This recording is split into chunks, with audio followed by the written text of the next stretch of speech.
Hi guys, ఇప్పుడు trailer అయితే చూసిన. ఏంది భయ్యా ఆ యాక్టింగ్ ఏంటిది అంటున్నా.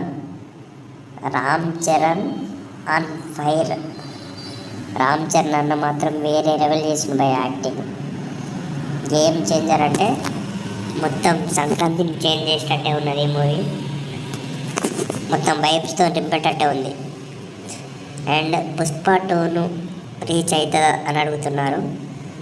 అది చెప్పలేం భయ్య, టికెట్ ప్రైస్ని బట్టి ఉంటుంది అది. అండ్ మూవీ అయితే చాలా బాగుంటుంది. పుష్పను క్రాక్ చేస్తుందా అంటే చెప్పలేము. అది టికెట్స్ రేట్స్ బట్టి ఉంటుంది కాబట్టి ఏం చెప్పలేం. ప్లస్ పుష్పను టచ్ చేస్తుందా అంటే అది కష్టం అనిపిస్తుంది కానీ చెప్పలేం భయ్య. పుష్ప 2 అయితే పుష్ప 2 కూడా చాలా బాగుంది కాబట్టి కానీ క్రాక్ చేస్తుందా చేయదన్నది మనం ఏం చెప్పలేము. ఇప్పుడు మూవీ వచ్చిన వాళ్ళని తెలుస్తుంది. ట్రైలర్ మాత్రం పిచ్చెక్కింది భయ్య. అందులో డబల్ యాక్షన్ ఉండబోతుంది మరి అన్నది రామ్ చరణ్ అన్నది వేరే లెవెల్ ఉండబోతుంది భయ్య. ఈ సంక్రాంతి ర్యాంపే.